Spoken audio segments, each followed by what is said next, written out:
We continue to follow breaking news in Philadelphia, Pennsylvania tonight, where a private medical jet has crashed near a busy residential area and a shopping mall. You see the fireball there as it hits the ground.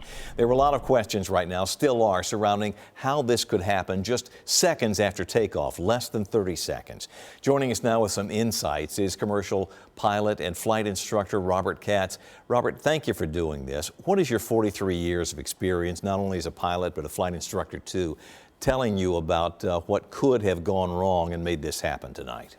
This is a very, very sad incident because it happened so suddenly and without apparently any warning whatsoever. Information from FlightAware indicates that this is a MedJet's flight number 56, a Learjet 55, which departed Northeast Philadelphia Airport to the southwest and traveled no further than about 1 nautical mile. Here we have a photograph of an example aircraft, a Lear Model 55. This is not the actual airplane that crashed, but this is what the jet would look like.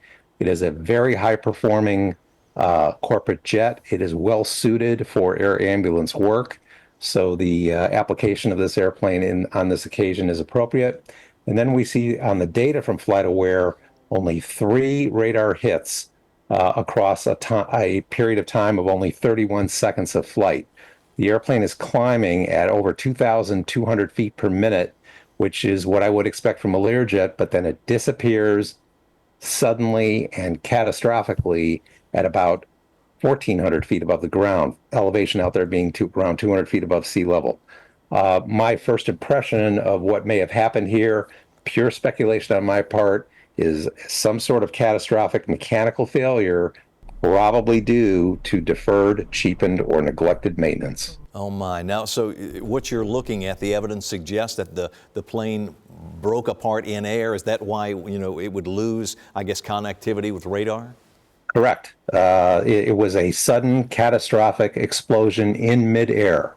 And that's why I'm inclined to think that there would be no advance warning of what happened here. There was no call on the air traffic control audio back to the tower explaining any sort of a problem whatsoever. The airplane was cleared for takeoff. It took off routinely, and we do not hear from it again.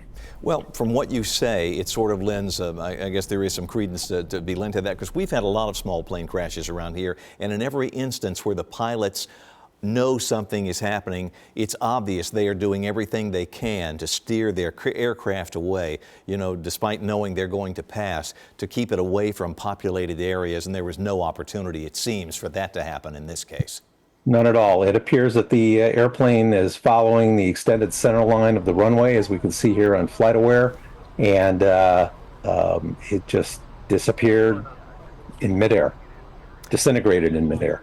Now, we can see from the video that we've been sharing on the ground, and I'm sure you've seen it as well, the ground's wet. Obviously, it was raining up there, but to your point, it doesn't appear that weather really played any role in what happened. Less than 30 seconds after takeoff, as you say, catastrophic failure. Yes, the ceiling and visibility was poor, but certainly within the capabilities of the equipment of the airplane, and I would expect within the capabilities of the pilots flying. We can see from this image here that the airplane flew the extended center line of the runway for about a mile and then disappeared in flight. I can only hope and pray that the impact on the ground did not victimize people on the ground, but this crew would have had absolutely no warning of what's happening here and no opportunity to steer the airplane away from anything. This airplane just disintegrated in flight. In solid instrument meteorological conditions. There were the clouds, and very tragic. Robert Katz, thank you so much for sharing your expertise with us. We very much are in your debt. Thank you again. Thank you, sir.